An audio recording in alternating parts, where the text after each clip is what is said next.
Es momento de presentar Mensaje que Restaura. Un programa donde encontrará la exposición del Evangelio de Jesucristo en voz del pastor Wilber Rodríguez. Le invitamos a acompañarnos en el estudio de hoy. Pueda ser de mucho provecho para los que nos agradan los buenos estudios de tu palabra. Bendice a cada hermanito, Señor, que estará presente acá. Los que tomaron la buena decisión de programar este tiempo para beneficiarse, bendíceles. Y los que habrán de ver este mensaje a través de las redes sociales, en vivo y a todo color, en este mismo instante, y los que posteriormente verán esta grabación, pedimos que también ministres la vida de ellos. Derrama ricas y abundantes bendiciones. Te lo pedimos, Padre, todo esto para la gloria de tu nombre. Haz milagros, haz portentos, haz maravillas. Y si hay personas que no han tenido un encuentro personal contigo, Señor, revela a tu Hijo Jesucristo a la vida de ellos, porque ese es el único medio por el cual nosotros podemos ser salvos.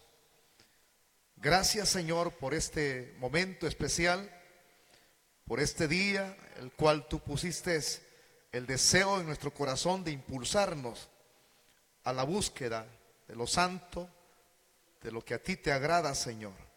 En el nombre de Jesús, hónranos al culminar esta vigilia hasta donde nos hemos propuesto el efectuarla, Señor.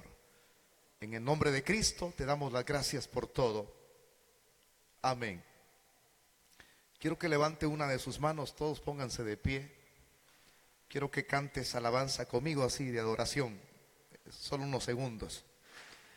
Y si vivimos, para Él vivimos. Y si morimos, para Él morimos. Sea que vivamos o que muramos, somos del Señor. Somos del Señor. Sea que vivamos o que muramos, somos del Señor.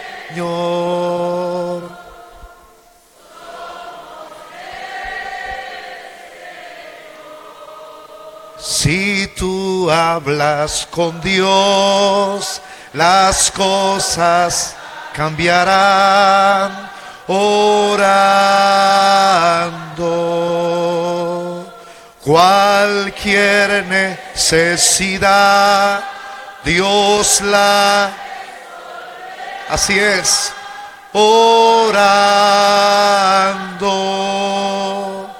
meditad en el Señor. Orando, bendita oración. Yo puedo hablar con Dios orando. Todo es posible si puedes creer. Todo es posible si puedes creer.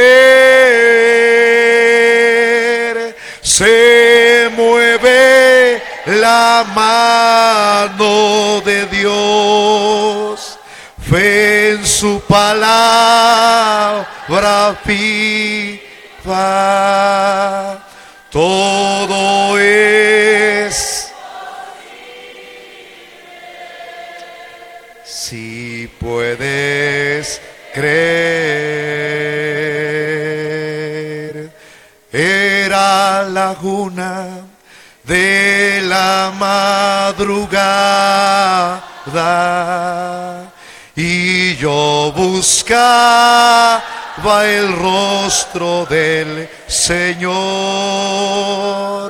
Era la una de la madrugada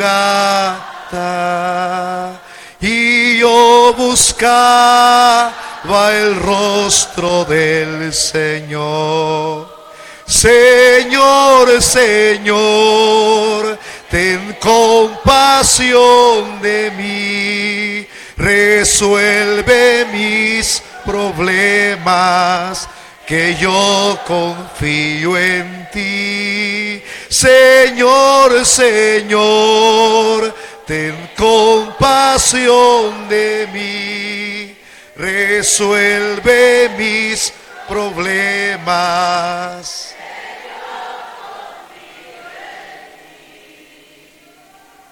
Aleluya. Gracias, Señor. Gracias. Vamos a abrir nuestras Biblias y lo haremos en esta ocasión en el Evangelio de Mateo. Mateo capítulo 17. Vamos a estudiar esos versículos del 1 al 2. Dios quiera que los hermanos que son servidores impulsen a las personas que se quedaron afuera. Ya hay un tiempo para cada cosa. Si alguien vino a pasear, pues no se va a llevar nada. Simplemente es un desvelo de puro gusto. Pero si alguien vino para emplear su tiempo para recibir de la palabra, entonces va a ser edificado. Así es que ya hubo una hora de receso suficiente para que uno pueda estar acá adentro y crecer en el conocimiento de la palabra. El tema que vamos a desarrollar lleva como nombre visión y prueba. Visión y prueba. Así es que si usted trajo alguna hojita, algún cuadernito en donde apuntar este estudio y apuntar los aspectos más interesantes, las citas, los textos que vamos a dar a conocer, entonces ahí coloque cada uno de los detalles, porque de manera ahorita quizás en el presente no pueda beneficiarnos. De hecho puede beneficiarnos a nosotros mismos de manera personal, pero en el futuro, cuando nos corresponde enseñar la Biblia, entonces si usted va marcando los estudios, va apuntando, eso le va a servir de mucho para poder enseñar de manera clara lo que está escrito en este libro, que es lo que más necesitamos en esta época. Visión y prueba. Tomo el versículo 1 y 2 del capítulo 17 de Mateo. Dice así: 6 días después, Jesús tomó a Pedro, a Jacobo y a Juan su hermano, y los llevó aparte a un monte alto, y se transfiguró delante de ellos, y resplandeció su rostro como el sol, y sus vestidos se hicieron blancos como la luz. Repito nuevamente el versículo 2: y se transfiguró delante de ellos, y resplandeció su rostro como el sol, y sus vestidos se hicieron blancos como la luz. Por favor, tome su asiento, si es tan amable.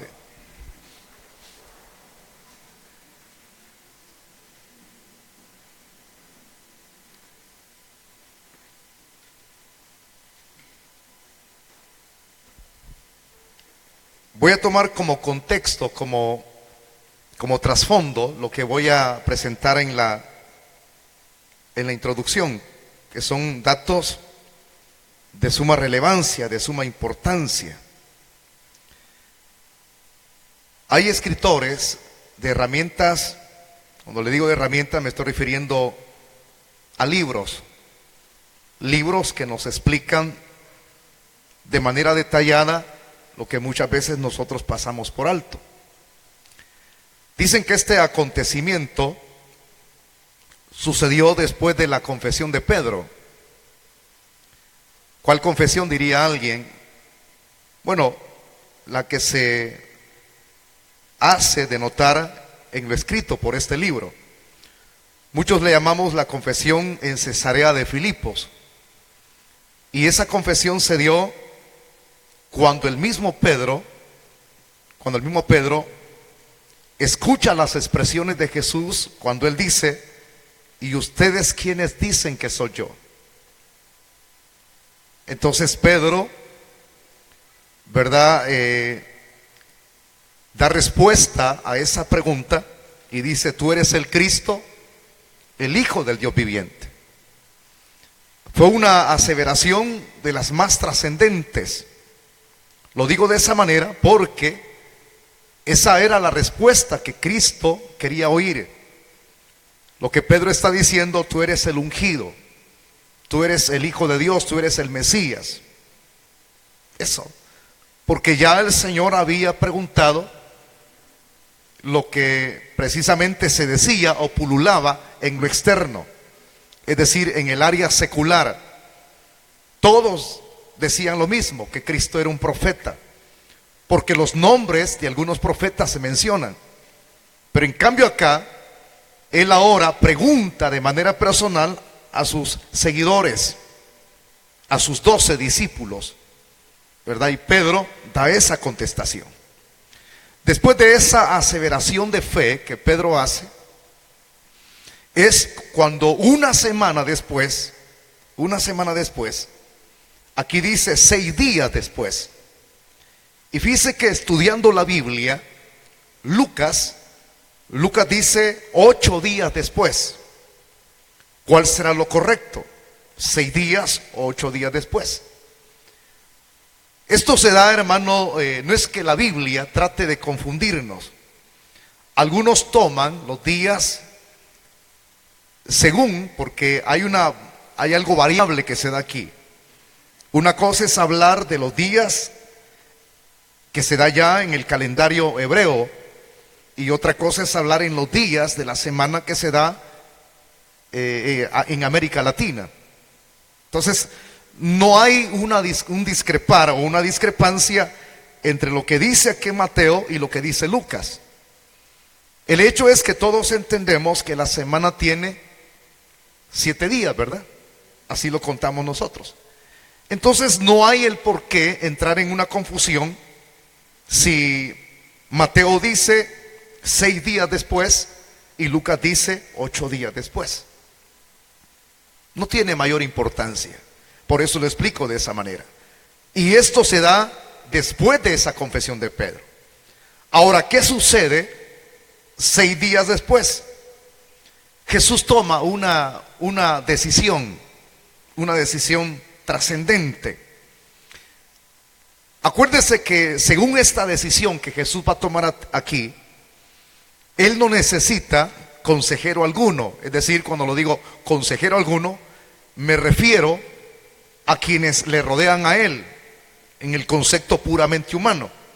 Pero en el concepto espiritual, Jesús no se regía el tomar decisiones por sí mismo.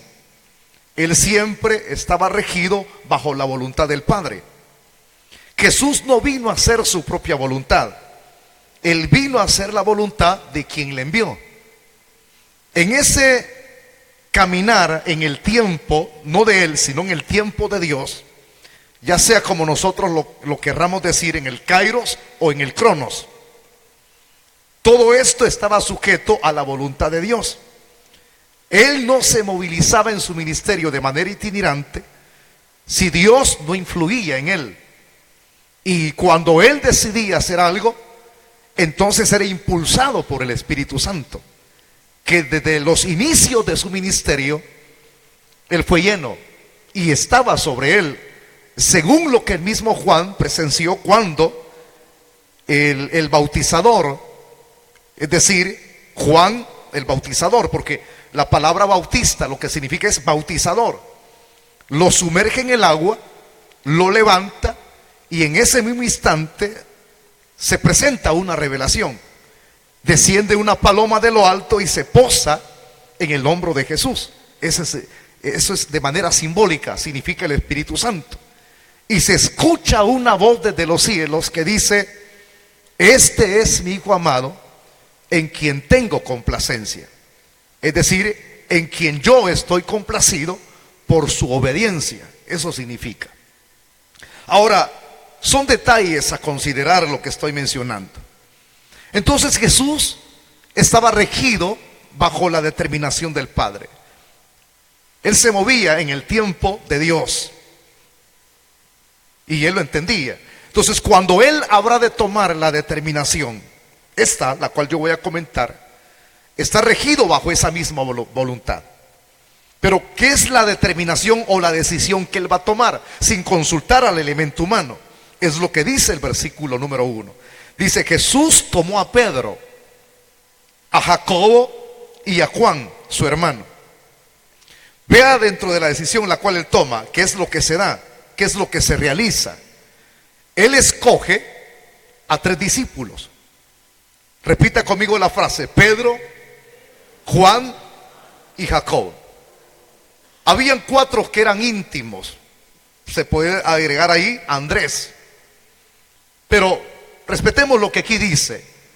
Los 3 más íntimos que conformaban ese círculo inseparable cuando ellos andaban con Jesús. Él decide escogerlos a ellos 3. Algunos dirían, lo que sucede es que el Señor escoge a Pedro primeramente porque él había hecho una aseveración de fe, es decir, una confesión de fe: tú eres el Cristo, el Hijo del Dios viviente. Eso mismo causó, diría alguien, que entonces Pedro fuese escogido. Fíjese que no es eso.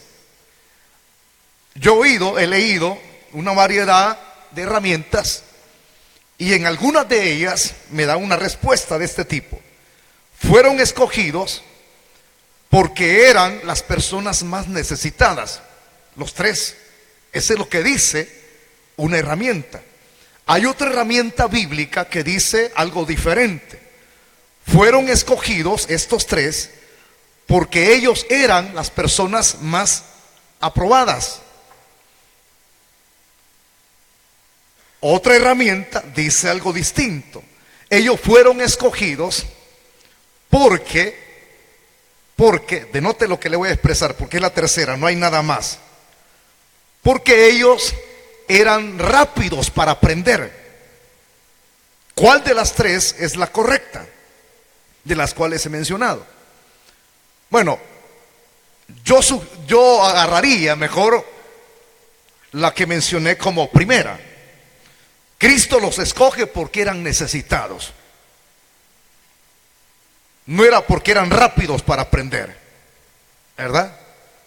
No se puede, el Señor no puede tomar una decisión de ese tipo, sino porque eran necesitados. Y de hecho lo adecuo esto que estoy expresando, porque cuando el Señor escoge a una persona, ¿a quiénes escoge?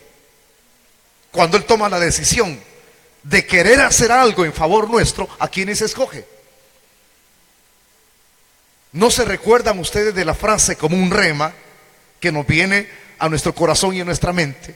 A quienes Dios apartó para poderles dar salvación, para poder colocarlos en una posición de exaltación. Nos sacó del anonimato para exaltarnos.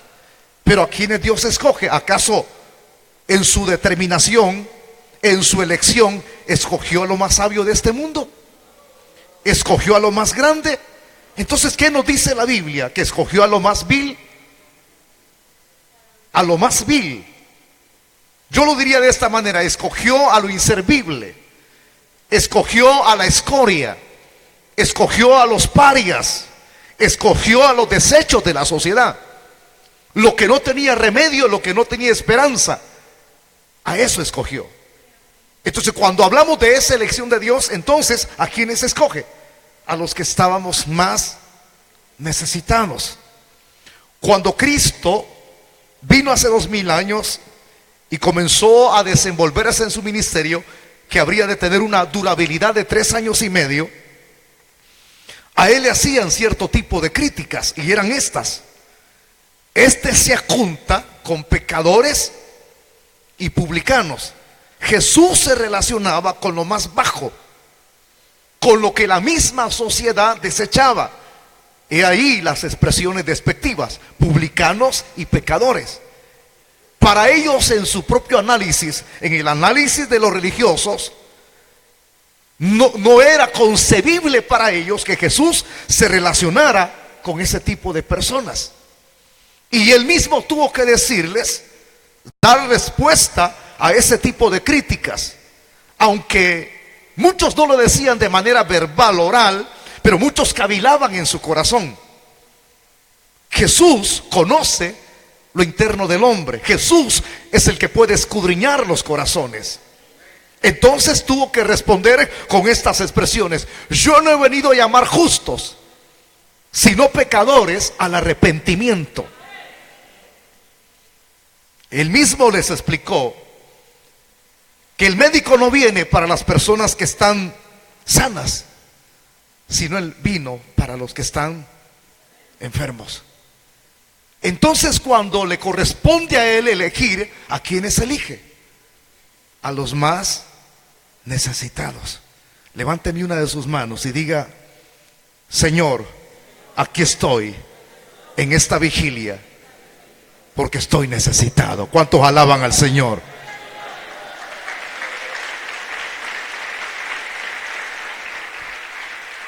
Ahora entiende por qué usted vino a esta vigilia, por qué Dios le puso en el corazón venir. Entonces, ¿quiénes no están aquí? Los que no tienen necesidad. Yo sí tengo necesidad de que Él me sane, que me fortalezca, que Él me responda a mis necesidades. Por eso estamos aquí. ¿Creen ustedes que Dios nos va a responder hoy? Tiene el número telefónico de Dios, Jeremías 33:3. Agárrelo y comuníquese con Él. Solo llame, no llame 911, sino dígale: papito. Porque nosotros tenemos el espíritu de adopción. Él nos dio ese espíritu por el cual podemos clamar Abba en el arameo, que significa Abba Padre, que es papito. Usted puede decirle: papito, papito, tu palabra dice clama a mí, y tú dices y yo te responderé. Y tú sigues diciendo y te mostraré cosas grandes y ocultas que tú no conoces. Yo he venido para arrebatar la bendición de Dios sobre mi vida hoy, porque estoy necesitado. ¿Cuántos dicen gloria a Dios en esta mañana? Entonces, ahora tenemos una idea muy clara. ¿Verdad que la Biblia no confunde? Nosotros confundimos a la gente cuando no sabemos explicar de manera adecuada lo que está escrito en este libro. Entonces escoge a Pedro, Jacob y Juan, el círculo íntimo. Qué lindo, Él decide escogerlos a los más necesitados. Pero ¿para qué escoge a estos 3 necesitados?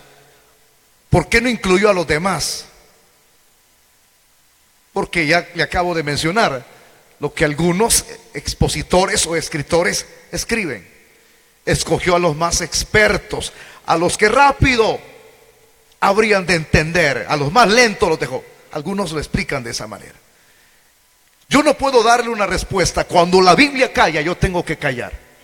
Si Él dejó de por medio a los demás y los quiso dejar allí, fue por algo. Y ya se lo voy a explicar ese algo. Ahora le voy a decir esto también, quiero adelantárselo. Cuando alguien es escogido, aún en su necesidad, eso conlleva una responsabilidad. La Biblia dice las siguientes expresiones: al que mucho se le da, mucho se le demandará. Escúchame, mientras más tú tienes del Señor, tú eres más responsable. Si muchos se quedaron dormidos y no vinieron acá, ese es su problema. Yo no tengo por qué cargarme ni descargar ningún resentimiento contra nadie. No, yo soy el necesitado. Y si yo necesito, yo voy a buscar. El Señor puso en mi corazón de buscarle. Pero ahora que estoy aquí y Él fue el que puso en mi corazón el venir a este lugar para beneficiarme, yo voy a ser más responsable que los que se quedaron en casa. Porque lo que hoy voy a oír, lo que hoy estoy escuchando con mis propios oídos, al poner en ejercicio el sentido del oír, voy a escuchar cosas que otros no van a oír. Voy a ver con mis propios ojos, al poner en ejercicio el sentido de la vista, voy a ver cosas que otros no van a ver. Yo creo por convicción propia que el Espíritu Santo está aquí en esta mañana. Segundo, creo que Dios me va a beneficiar, me va a enriquecer con su palabra. El conocimiento que aquí voy a adquirir, los que se quedaron en casa, a no ser que estén viendo por el internet, porque hay personas que no tienen cerebro, y máximo que estamos en una semana de un mover de demonios. Las personas prefieren quedarse mejor viendo una película que llaman cristiana, entre comillas, desvelarse viendo una película, que venir a beneficiarse con la palabra. Esto es más trascendente. Mi desvelo no va a ser de gusto hasta la 1 de la madrugada. Mi desvelo va a tener su recompensa. Pero a través de esa recompensa, lo que yo voy a recibir hoy me hace ser más responsable que otro. Entonces el ser escogido me hace ser responsable más que los que Dios ha relegado. Hay un contentamiento cuando Dios nos escoge. Hay un contentamiento, un complacer, una complacencia. Uno se siente bien cuando Dios dice, te amo, y nos aparta. Y uno puede preguntarle a Dios, bueno, ¿y para qué me vas a apartar? Para que me sirvas en algo distinto a lo que no hacen los demás. Hombre, cuando Dios te dota de dones, cuando Dios te da más y más, tú eres especial. Dejas de ser de lo común, del cristianismo. Tú pasas a ser alguien especial. Máximo cuando la gracia de Dios te reviste. Máximo cuando Dios te agrega dones. Eres una persona especial. Eres tan especial que las personas, cuando te escuchan, reciben de la unción del Espíritu Santo. Reciben la palabra, la entienden la palabra. Pero eso no es de nosotros. Eso proviene del Señor. Esa gloria no es propia. Somos iluminados con una gloria que no nos pertenece. Ese es lo que Dios nos ha dado. Entonces Él escoge a estos tres. Su decisión es esa: Pedro, Jacob y Juan, su hermano.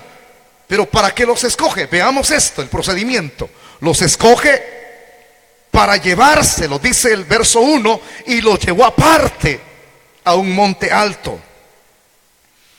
Repita la frase conmigo: un monte alto.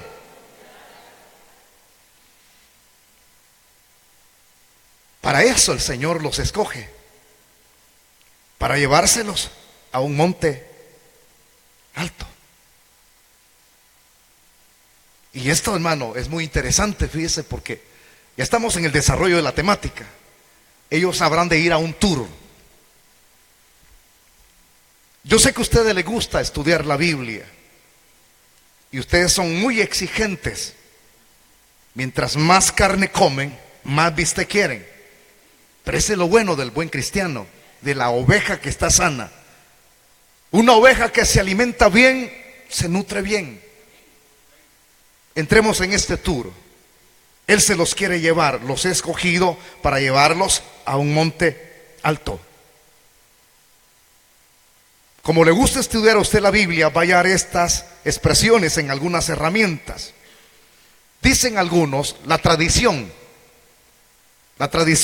ha escrito que esta experiencia de llevárselos al monte alto significa, dicen algunos de ellos, que tuvo lugar en el monte Tabor. Según geográficamente, la geografía, el monte Tabor queda cerca de Galilea. Ahí está el monte Tabor. Eso lo da a entender la tradición. Pero hay otra herramienta que es la más confiable, que dicen que el Señor cuando los escoge y habrán de ir a ese tour espiritual, no habría de llevárselos al monte Tabor, sino que dicen algunos escritores, fuentes confiables, que es probable que esta experiencia de llevárselos en un tour no haya sucedido en el monte Tabor, sino que sucedió en el monte Hermón.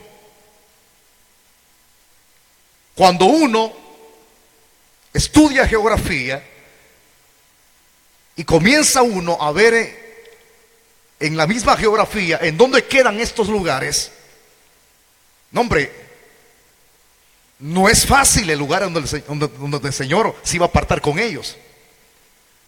Cuando uno lee acerca del monte Hermón, está cerca de Cesarea de Filipos, el monte Hermón, tan cerca de donde Pedro hizo la confesión. Si está cerca de Cesarea de Filipo, encontré este dato. Este monte, que se le llama el monte Hermón, se eleva a 3000 metros sobre el nivel del mar. O sea que es un monte altísimo. 3000 metros a nivel del mar. Habrá de llevárselos a un lugar tan alto. Pero ¿cuál es el objetivo? De irse con ellos para orar. Así lo dice el Evangelio de Lucas, que el Señor se apartó a ese lugar para orar con ellos, para ir a conversar. Orar es conversar, y para eso los escoge. Entonces allá van los tres, ¿verdad? No saben lo que van a recibir. ¿Cuál fue el tema que le dije que apuntara? Díganlo fuerte, no teman. ¿Cómo se llama? Uno, dígalo nada más. Correcto. No le dije misión, es visión y prueba. Y van subiendo a 3000 metros bajo el nivel del mar. Van subiendo, hermano. Era tan alto que cualquiera puede sentir cansado, pero iban subiendo. ¿Por qué? Porque el buen pastor iba con ellos. Jesús es el buen pastor. Esto me hace recordar cuando uno estudia el Salmo 23. El Salmo 23. El buen pastor siempre va por las montañas. Cuando no hay pasto abajo, el buen pastor sube arriba y va guiando a la oveja. Pues allá iba Cristo con los tres. Allá iba el Señor con ellos. Y cuando llega, entonces aquí se va a dar algo que los tres discípulos nunca habrán de olvidar. Es decir, que habrá de darse una experiencia inolvidable. Repita la frase conmigo: una experiencia inolvidable. ¿Cuántos de ustedes no quisieran olvidar esta vigilia? Entonces pele bien los ojos y abra su corazón y procure permanecer aquí. Porque usted puede decir: estuve en la vigilia y vieran que fue inolvidable porque toda la madrugada pasé roncando. Eso no le vale de nada, eso es una trivialidad, algo sin sentido. Pero ¿qué tal si nos llevamos una experiencia inolvidable? Estuve prestando atención a la palabra y Dios me habló, viera claramente. Porque es Dios enseñándonos, es Dios hablándonos. Yo soy humano. Aquí esta palabra que estoy repitiendo viene de aquí. Y esta es la palabra de Dios. Entonces cuando se lo llegan hasta la punta del monte y comienzan a estar ahí con el Señor. Comienzan la búsqueda. Y en ese mismo instante sucede algo, hermano. Dice el versículo 2 que el Señor se transfiguró. Repita la frase conmigo: se transfiguró. No, pero dígalo fuerte, hermano. ¿Cuántos están despiertos en esta mañana? Vaya pues. Si no, ya lo voy a despertar, hermano, con la palabra. Entonces se transfiguró. Repítalo fuerte, se transfiguró. Esa palabra, se transfiguró, hay una frase en el griego, es decir, el Antiguo Testamento fue escrito en griego. El Nuevo Testamento, el Antiguo fue escrito en hebreo. Pero también el Nuevo Testamento tiene escritos en arameo. Pero en el griego, en que fue escrito el Nuevo Testamento, para la palabra que aquí aparece, la expresión que aquí aparece, se transfiguró, aparece esta expresión en el griego, metamorfo. Y la palabra metamorfo, del cual viene nuestro término metamorfosis, que significa literalmente que el Señor se transformó, es decir, fue transformado. Fíjense que hay, en el Antiguo hay una experiencia diferente a esta. Cuando Moisés subió al monte Sinaí, ¿cómo venía Moisés cuando bajó del monte? Venía resplandeciendo, su rostro resplandecía. Pero el rostro de Moisés, el cual resplandecía, no era una gloria propia. Venía resplandeciendo en su rostro, metamorfo, transformado, pero porque él había estado en la presencia del Señor. Estando en esa presencia, algo se le había pegado. Pero en cambio aquí, metamorfosis, cuando el Señor comienza a buscar de la presencia del Padre, metamorfo, aquí sucede algo, se transforma. Pero ese transformar no es una gloria ajena, es la gloria propia de Él. ¿Por qué? Repita la frase conmigo: Cristo es el Hijo de Dios. Cristo es el Dios. Están dormidos ustedes. Cristo es Dios hecho carne. Entonces, si es el Dios hecho carne, Él es glorioso. Él es glorioso. Él es glorioso. Él es glorioso. Él tiene su propia gloria. Pero aquí hay algo extraordinario en este relato, que cuando Él, metamorfo, se transforma, hay un cambio de su naturaleza humana, porque Jesús es 100% humano y 100% Dios. Dios hecho carne. Entonces, en esa naturaleza de la carne hay una transformación. En ese momentito, su semblante, todo su aspecto es glorioso. Es glorioso. Y esto, los discípulos lo están viendo. Metamorfo, se transforma. Quiero que usted abra su Biblia, porque me voy a adelantar un ratito. De esta experiencia, hay dos que escriben respecto a esta experiencia. Pero solamente voy a darle una referencia bíblica de uno de los tres que estuvo aquí. Pero quiero que abra su Biblia y el ojee, hermanito, aunque esté con los ojos bien dormidos. Abra su Biblia y busque en 2 de Pedro, capítulo 1, versículo 18. Pero búsquelo. 2 de Pedro 1, 18. Él va a comentar aquí acerca de lo que sucedió en esta experiencia. Cuando lo tenga, usted me responde con un amén. 1:18 le dije. 2 de Pedro. Léalo cuando lo encuentre. Estamos aquí, iglesia. Ya lo tenemos. Va, entonces lea el versículo 18. ¿Por qué no lo leemos todos a voz en cuello? Fuerte. 1, 2, 3. Y nosotros oímos esta voz enviada del cielo. Y dice Pedro, cuando estábamos con él en el monte santo. ¿Cuál es el nombre de ese monte? ¿Cómo se llamaba ese monte? Yo le di la referencia. Correcto, Hermón. O sea que esto fue real, lo vieron. Aquí no es cuestión que yo estoy inventando.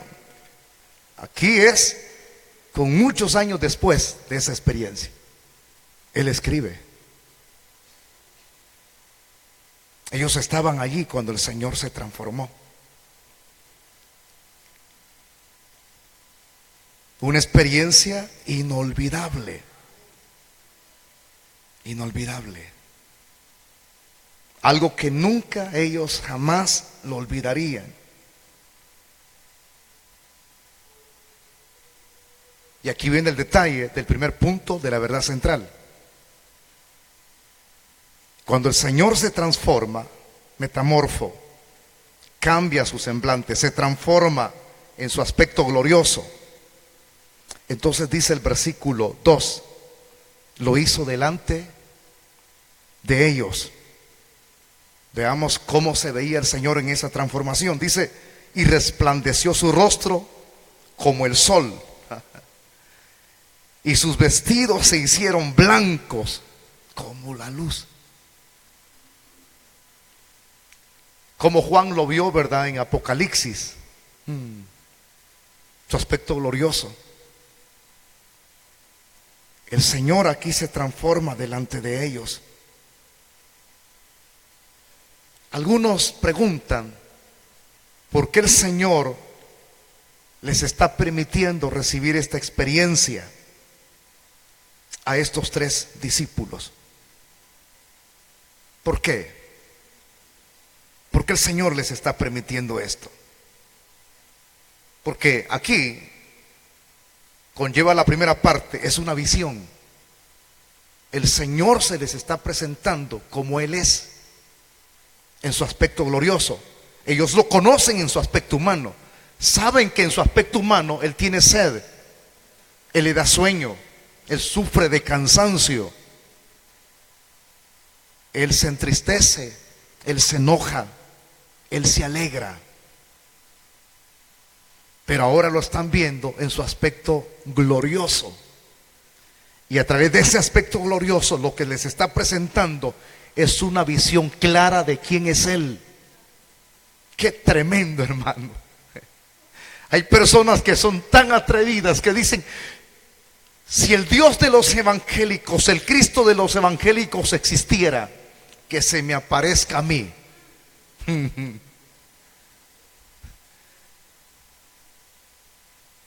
A Pablo se le apareció como en una figura más resplandeciente que la del sol y lo botó y lo dejó ciego. Y le habló, era el mismo Jesús. Aquí les está, repito la frase, presentando la visión de quién es Él. ¿De quién es Él? Esta visión que les está presentando de quién es Él en ese metamorfo habría de impactar para siempre la vida de estos discípulos. Repita la frase conmigo, impactaría. Sería algo inolvidable para ellos este acontecimiento. Pero ¿por qué de este acontecimiento? ¿Por qué se los está permitiendo? ¿Por qué? ¿Cuál es el objetivo? ¿Cuál es el propósito? De que el Señor se esté revelando ahora en su aspecto glorioso a estos 3. Algunos responden y dicen, lo que sucede es que en el futuro ellos serían los líderes de la iglesia en Jerusalén. Ok, buena respuesta, pero no solamente por eso, sino por necesitados. Lo inolvidable está aquí, pero hay objetivos. El por qué el Señor se revela en esta visión así, transformados. Y aquí agrego esto, el Señor se transfigura porque aquí el Señor estaba preparando a través de esta experiencia sus 3 discípulos. Era como pasarlos por un proceso divino de entrenamiento. Por eso es que el Señor se revela en su aspecto glorioso. Era como un entrenamiento. Pero como un entrenamiento, diría alguien. Esos eran los objetivos, entrenarlos, darles la visión de quién era Él. Y en ese entrenamiento de revelarse quién es Él, había otro objetivo importante, el por qué. Porque aquí hay que ser muy detallistas en lo que uno enseña. Esta experiencia acontece unos días antes de la muerte de Cristo. Llevemos una secuencia de esos sucesos de manera ordenada. Va a repetir usted conmigo. Vamos a decirlo, capte la idea acá. Yo voy a hacer un ademán. Dígalo conmigo fuerte. Después de esto, ¿estamos aquí? Va, digámoslo. Después de esto, vendría. La expresión en el griego, agonizomai. Vendría la agonía en el Getsemaní. Su agonizar en el Getsemaní. Si usted es lector de la Biblia, encontrará, si estudia la Biblia, que estos tres discípulos son los mismos que él se llevaría al Getsemaní. Allá verían cómo el Señor habría de agonizar. Bueno, ¿qué es eso? Dice usted. Lea y se va a dar cuenta que cuando lo lleva al Getsemaní, el Señor comienza a orar de manera tan intensa que dice la Biblia que de su frente manaba un sudor que caía al suelo, y se miraba ese sudor como gruesas gotas de sangre. Manaba de su frente como gruesas gotas de sangre. Los especialistas en medicina dicen estas expresiones, que era tan intensa la oración del Señor que se le comenzaron a reventar los vasitos internos de su cabeza. ¿Puede suceder eso en la vida de una persona? Claro que sí. A eso se le llama derrame. Tan intensa la agonía. Había una lucha en ese instante. ¿Cómo es que no iba a haber una lucha? Ellos estaban viendo los tres, Pedro, Jacob y Juan, cómo el Señor estaba orando allí. Allí era la definición de la salvación nuestra. Allí en Getsemaní era una lucha fuerte, espiritual, tan fuerte que el Señor comenzó a ver, comenzó a observar sus sufrimientos. Pero más que sus sufrimientos, lo que más cargó la vida del Señor en esa crisis tan terrible fue cuando Él pudo ver la separación del Padre hacia Él de manera personal. No hay infierno más grande que el ser humano esté separado de Dios. Las crisis económicas no son nada, las enfermedades no son nada. Al fin y al cabo, este cuerpo corruptible habrá de experimentar bajezas. Pero un día en el futuro, esto corruptible será vestido de incorrupción. O sea que el infierno más grande de un hombre es su separación de Dios. Cristo, que nunca se había separado del Padre, aún en su estado de humanización, Él siempre tenía contacto todos los días. Por eso es que oraba, por eso es que se apartaba. Y no se había roto esa comunicación. Pero en la cruz se rompería. ¿Pero por qué diría alguien? Porque Él cargaría con nuestros pecados. Llevaría nuestros pecados. Y el pecado hace separación entre Dios y los hombres. Allí estaba el Señor. Cuando vio todo eso, entonces dijo aquellas expresiones tan conocidas del Evangelio de Lucas: que no se haga como yo quiero, sino como tú. No se haga mi voluntad, sino la tuya. ¿Cuántos alaban al Señor? Entonces entienda, me estoy adelantando, La experiencia de la visión sería con un medio de capacitación, de entrenamiento. ¿Pero para qué? Lo que yo le iba a narrar de manera ordenada, para comenzar a pasar el primer suceso, la primera prueba. ¿Cómo se llama el tema? Visión y prueba. Esa visión fue un entrenamiento.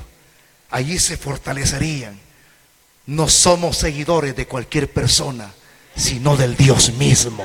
Ay, hermano. Y este es nuestro entrenamiento hoy aquí, para que sepa, los paganos cargan a un ídolo que no se puede mover. Tiene ojos pero no ve, tiene boca pero no habla, tiene nariz pero no tiene olfato, tiene oídos pero no oye, tiene manos pero no palpa, tiene pies pero no se mueve. Está muerto el ídolo de los paganos, como ellos mismos también. Pero los evangélicos tenemos un fundador, y el fundador del evangelio fue el que vino de arriba, y el verbo se hizo carne. Jesucristo es el fundador del evangelio.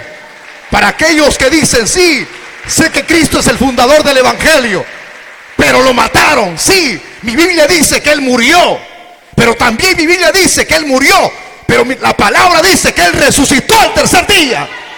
Y así como Él resucitó, dice la Biblia que estuvo 40 días más con sus discípulos, y el día 40 se los lleva al monte de los olivos, y en presencia de la vista de ellos asciende a la diestra de Dios Padre Todopoderoso. Y Él está vivo. Jesús está vivo. Levante su mano, pues dígalo: Jesús vive. Este es nuestro entrenamiento. No seguimos a un ídolo, no seguimos a un fundador que murió, pero que no resucitó. Todos los fundadores de las sectas o religiones, si alguien quiere ir a buscar la osamenta del fundador de los testigos contra Jehová, la va a hallar. Si alguien quiere ir a buscar la osamenta de la fundadora Elena White de los adventistas, la va a hallar. Si alguien quiere ir a buscar la osamenta del fundador del islamismo, la va a hallar. Cualquier tipo de fundador, el mormonismo, José Smith, la va a hallar. Pero que alguien vaya a la tumba al Medio Oriente, está vacía. ¿Por qué? Porque Él se levantó de entre los muertos. Este es nuestro entrenamiento. Esta es nuestra visión. No hemos creído en alguien irreal, no hemos creído en un fantasma, no hemos creído en un espíritu. Hemos creído en aquel que se levantó de la tumba y venció a la muerte. Pablo dice: muerte, yo seré tu muerte. Sorbides la muerte en victoria. Por eso es que los cristianos estamos en victoria. Este es nuestro entrenamiento. Levante su mano y diga: Señor, esto es inolvidable para mí.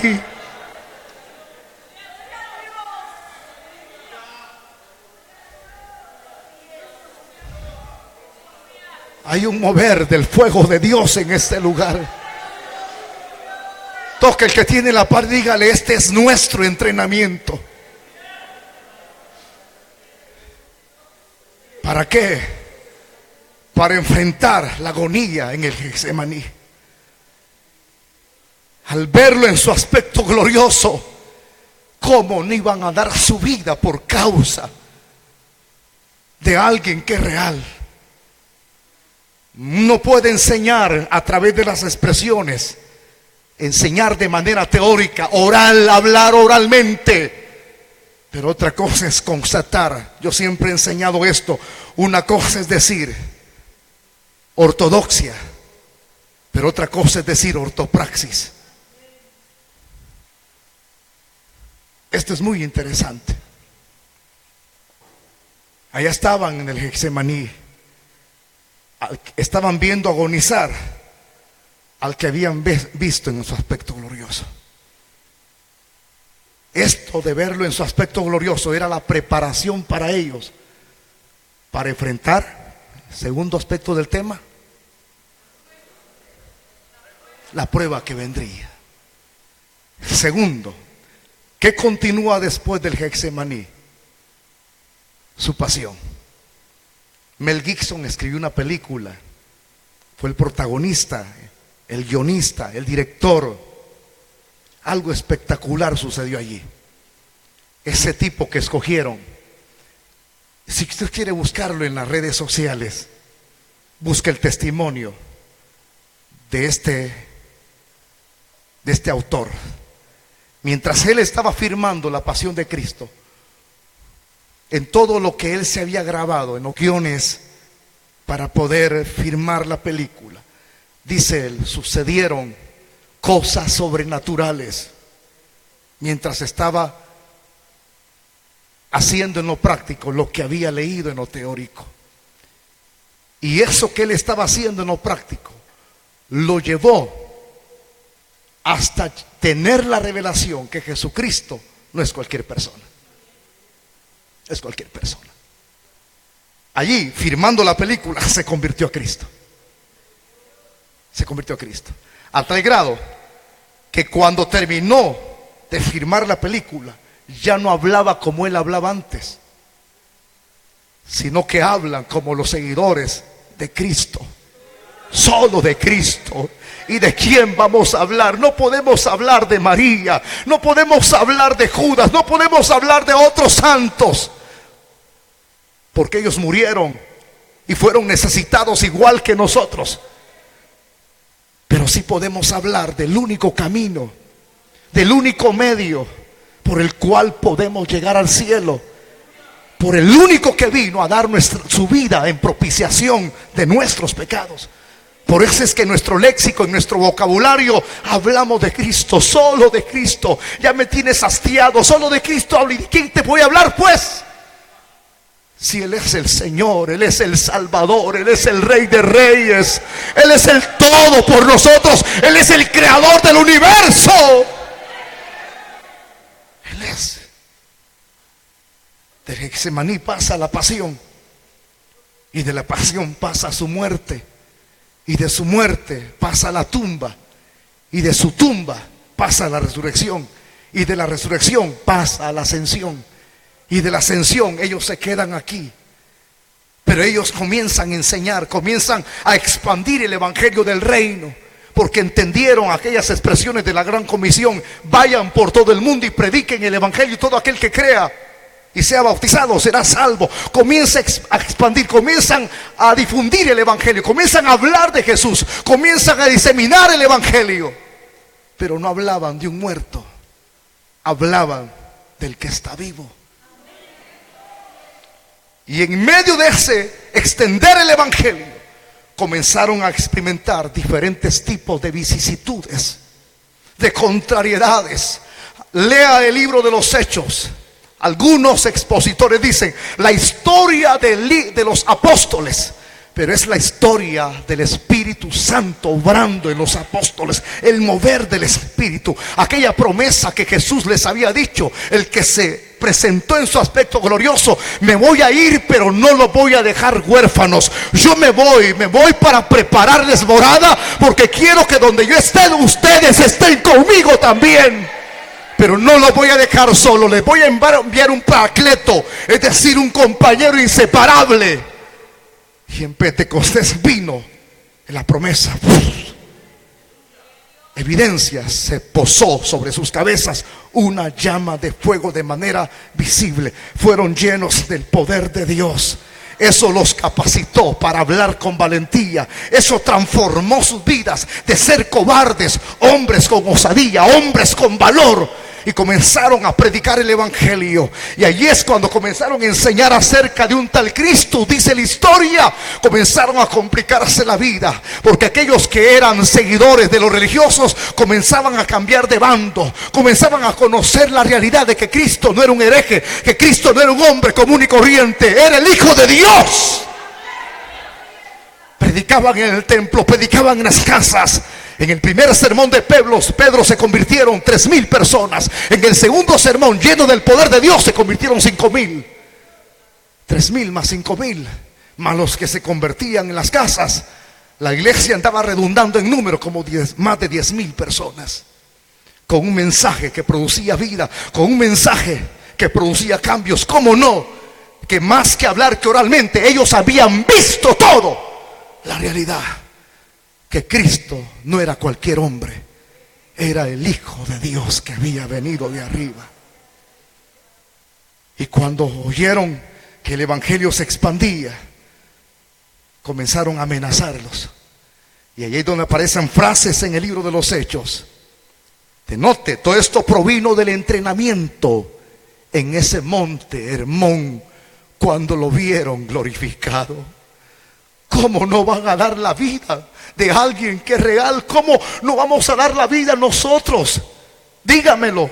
Si nosotros éramos perdidos y Él nos salvó, éramos perdidos y Él nos halló, éramos muertos y Él nos dio vida, somos lo que somos para la gloria del Rey de Reyes.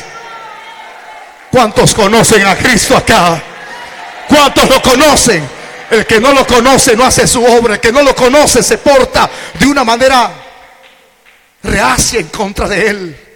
El que lo conoce sabe que no hay que perder un segundo. Sabe que no hay que dejar de hablar. Sabe que mientras los meses o años que nos restan de vida hay que aprovecharlos al máximo, porque lo conocemos. Ya hemos sido entrenados, preparados para enfrentar el sufrimiento. ¿Por qué? Porque en medio del sufrimiento, en medio de las vicisitudes, no estamos solos.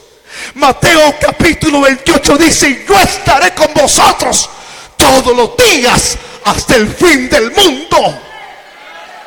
No estamos solos. Los discípulos enfrentaban las amenazas, enfrentaban peligros.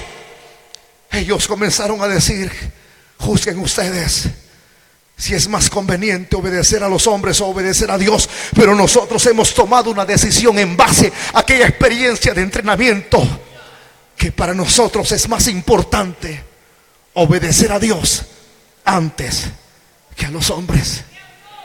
¿Cómo no iban a decir ese tipo de expresiones si lo habían visto quién era Él? Su visión de su aspecto glorioso.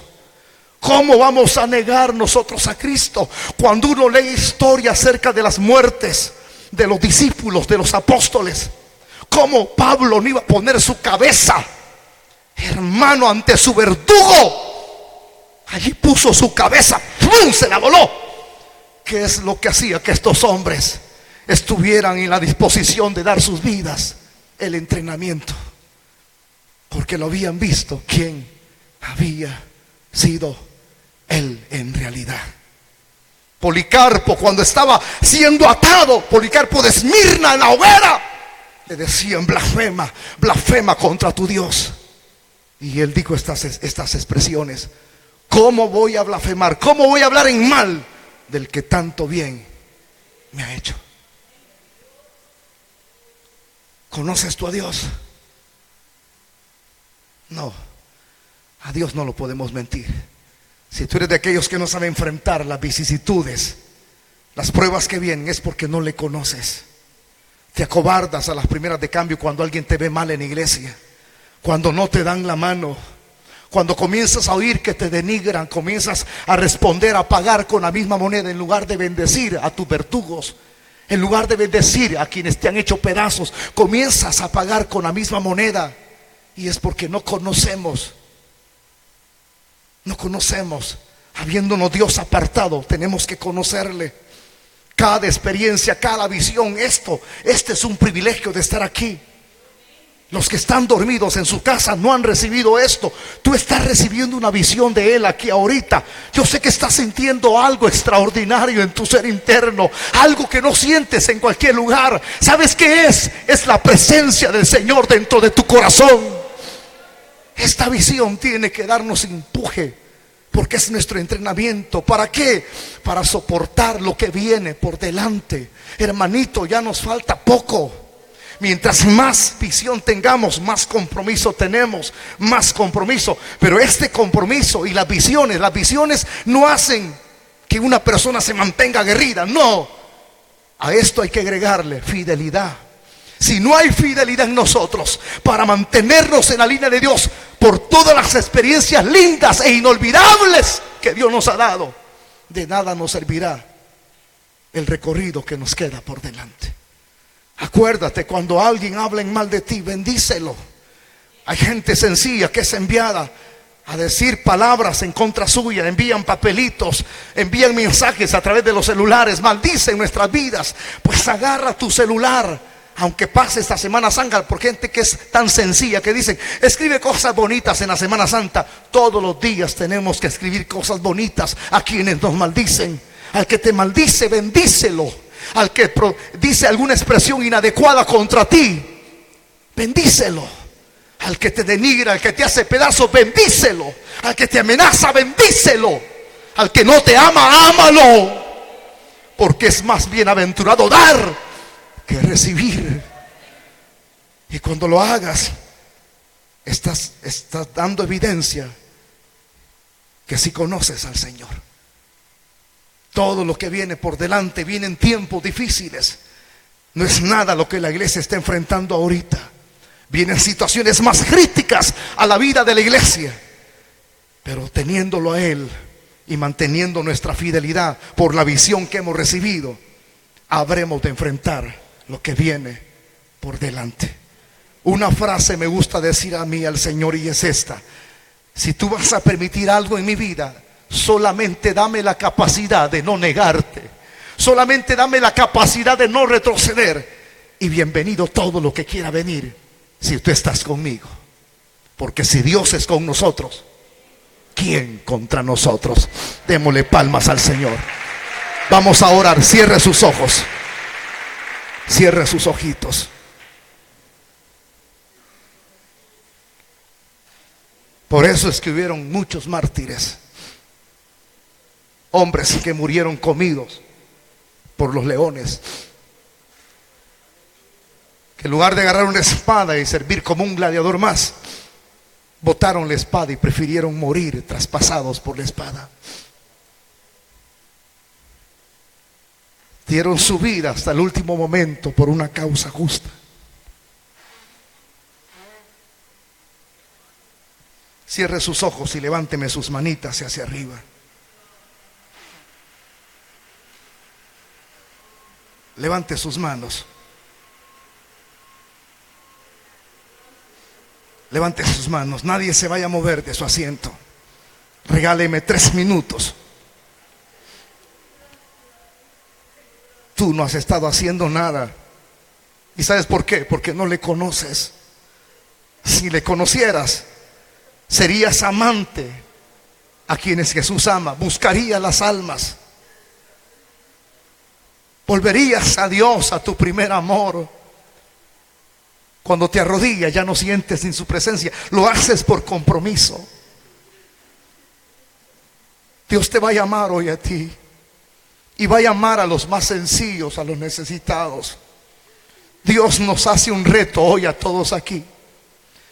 Vengan los que quieren subir al monte Hermón, a la presencia del Señor. Los que están necesitados, vengan aquí al frente, rápido, rápido. Si tú te vas a quedar, quédate en tu asiento. ¿Quieres una experiencia hoy? Sube al monte Hermón conmigo. Ven, sigámosle a Él. Salgan de los asientos los que quieren una experiencia con el Señor hoy en esta mañana. Vengan, vengan. A usted Dios le está llamando. Si no está necesitado, quédese en su asiento. Si necesita, venga que adelante. Rápido pues, tengo 2 minutos. Si usted dice: Señor, aquí estoy. Señor, yo no te quiero negar. Señor, yo quiero enfrentar las diferentes situaciones que sobrevengan, no en mi fuerza, sino en la fuerza tuya. Venga, la visión de Dios está aquí hoy. Visión y prueba. Cuando tengas la visión clara, vas a enfrentar lo que venga. No te importará quién te denigre, quién te envíe mensajes de maldición para tu vida. Lo vas a pasar por alto. Te importará un bledo eso. Por amor a Cristo terminaremos nuestra carrera. ¿Quién más quiere subir al monte Hermón? Si estás sintiendo algo que te levanta de tu asiento, es el Espíritu Santo. Vas a renovar tus fuerzas como el águila. Sal de tu asiento en esta mañana. ¿Quieres venir aquí al frente? ¿O ya te conformaste? Ya te conformaste. Dios te está llamando a ti. Él quiso que vinieses a esta vigilia. Solo levántate. Los discípulos, cuando iban subiendo al monte Hermón, a pesar del cansancio, allá iban detrás de su maestro. La recompensa fue cuando subieron arriba. Salgan rápido, rápido, no importa cómo estés, sal de tu asiento. ¿Quieres una experiencia? Ven acá adelante, rápido, rápido, rápido. Muévete. Si hay algo que te impulsa, no luches en tu asiento. No pelees en tu asiento, no pelees. No importa de dónde usted haya venido. Venga, venga, el Señor te llama hoy, diácono, diaconisa, líder, quien seas. Renueva tus fuerzas ahora, papito. Rápido, tengo 2 minutos más. ¿Quién más quiere venir? ¿Quién se siente impulsado por el Espíritu? Levante sus manos aquí adelante, levante sus manos.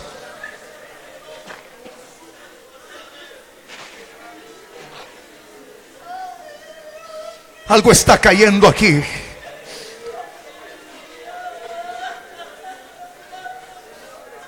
Esto es inolvidable. Necesitamos una experiencia real con el Señor. Tomás tuvo esa experiencia. Nosotros la vamos a tener hoy. Caerás al suelo hoy. Te arrodillarás delante del Señor. ¿Quién más quiere venir? Venga. No se quede en su asiento. Usted ya se conformó. Por eso es que se acobarda. Porque ya se conformó. Algo está cayendo aquí. Es tan fuerte sobre mí. Espíritu Santo, satúranos. Vengan los que quieren ser llenos del poder de Dios rápido. Allá atrás, que dejen solo todo eso. Vengan, vengan todos. Dios te llama, vas a ser lleno del Señor hoy, de su Espíritu. Rápido. Si eres amigo y quieres convertirte a Cristo, sal de tu asiento. Vengan todos los que son amigos. Los que están caídos del Evangelio y quieren reconciliarse, vengan también. Renueva tus fuerzas. Si estás enfermo, sal de tu asiento y ven acá adelante. Su gloria tocaré.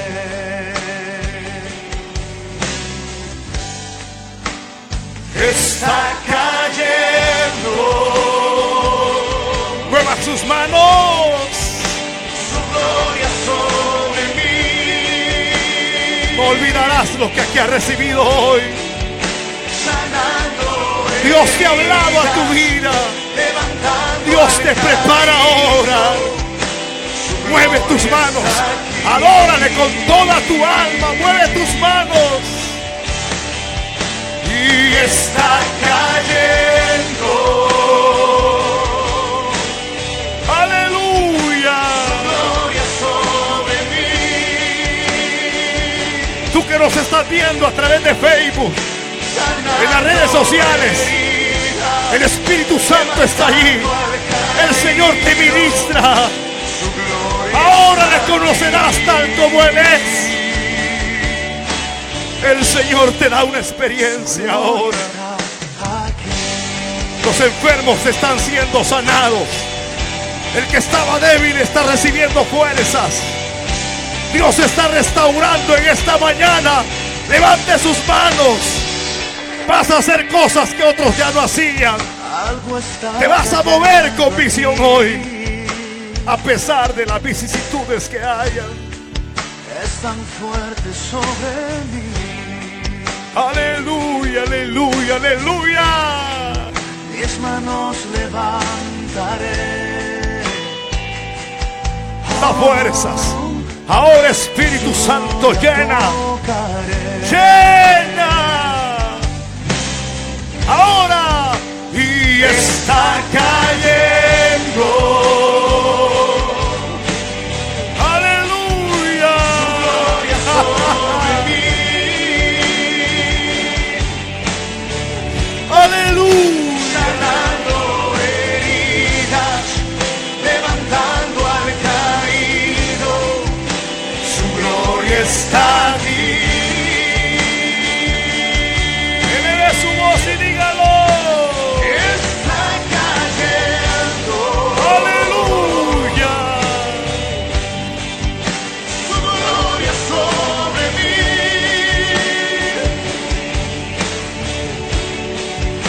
Sanando heridas, levantando al caído.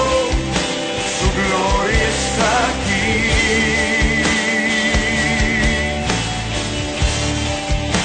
Su gloria está aquí. Dígalo. Su gloria está aquí. Reciba, hermano. Su gloria está aquí.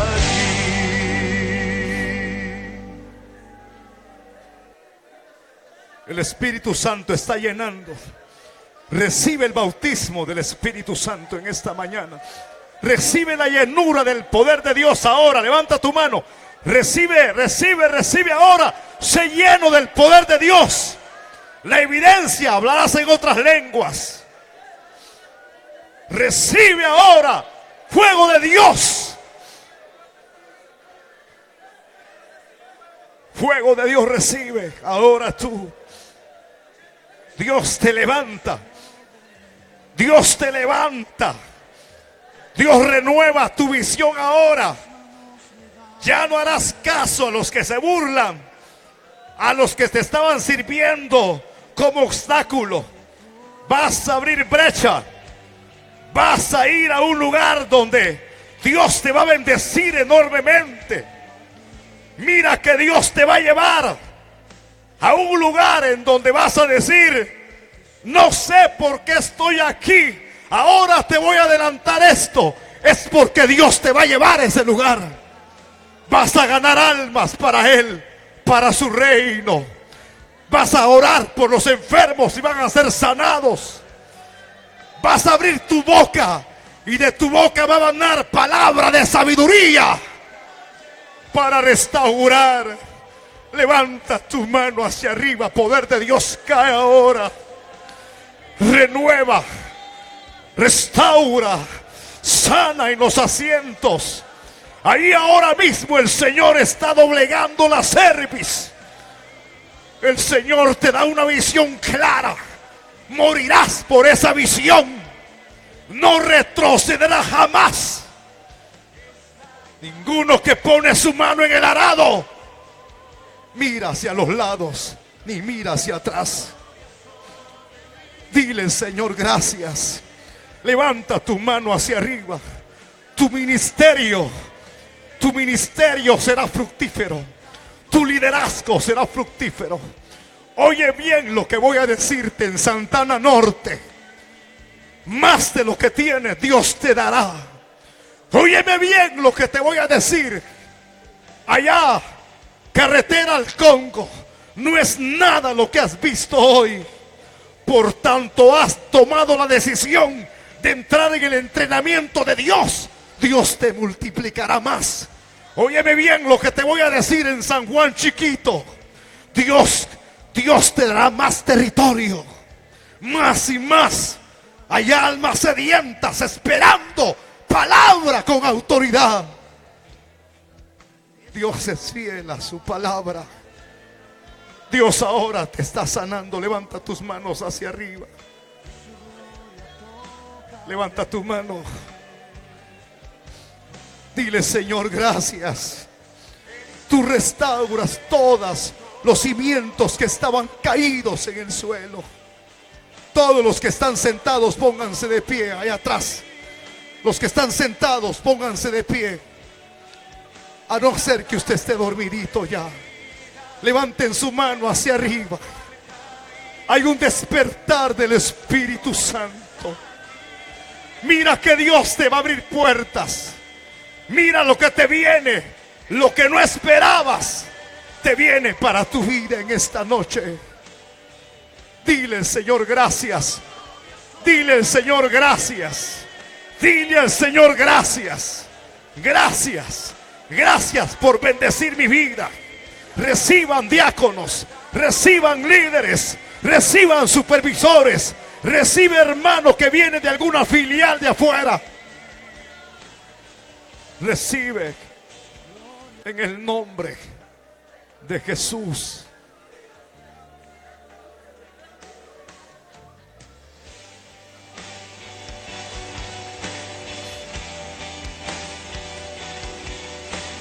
La última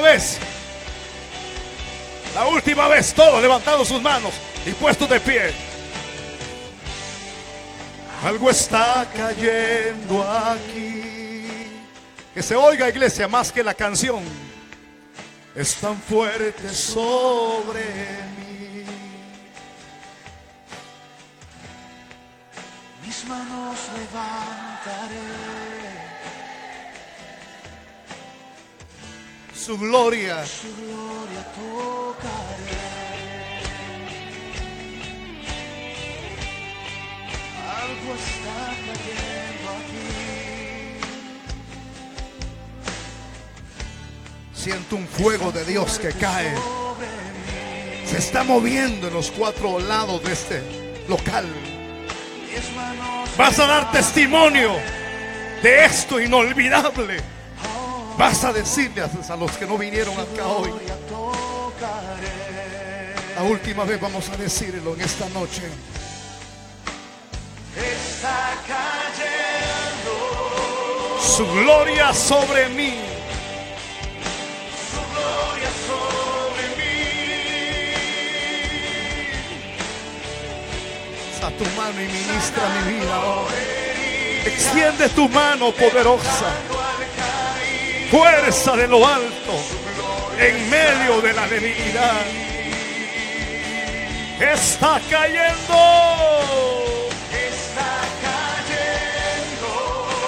Dios te levanta como un pilar en medio de tu casa, tu colonia, tu barrio residencial, cantón.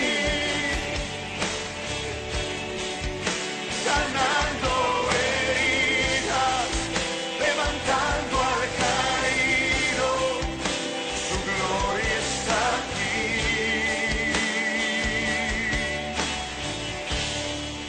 Su gloria estaba aquí.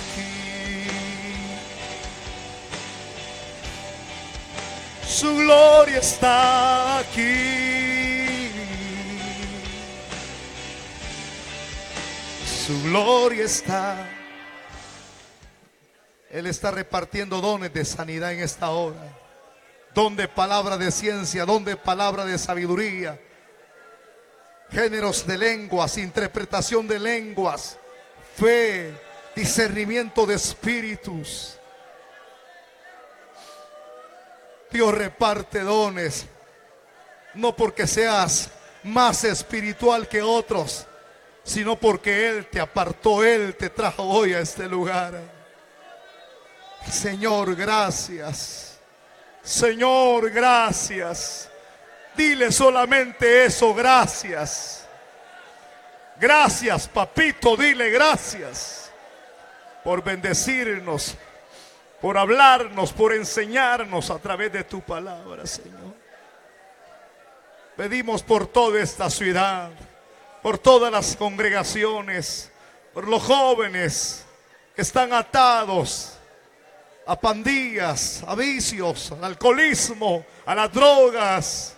Salva, Señor, salva, papito lindo.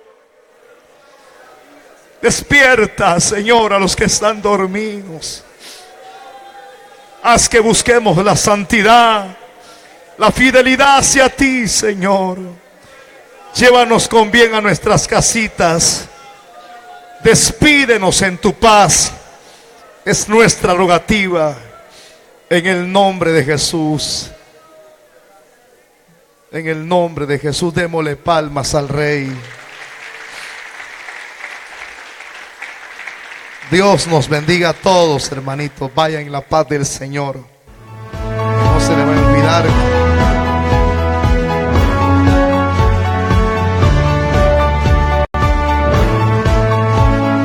Visión Cristiana, la palabra que cambia, presentó el poderoso mensaje de salvación.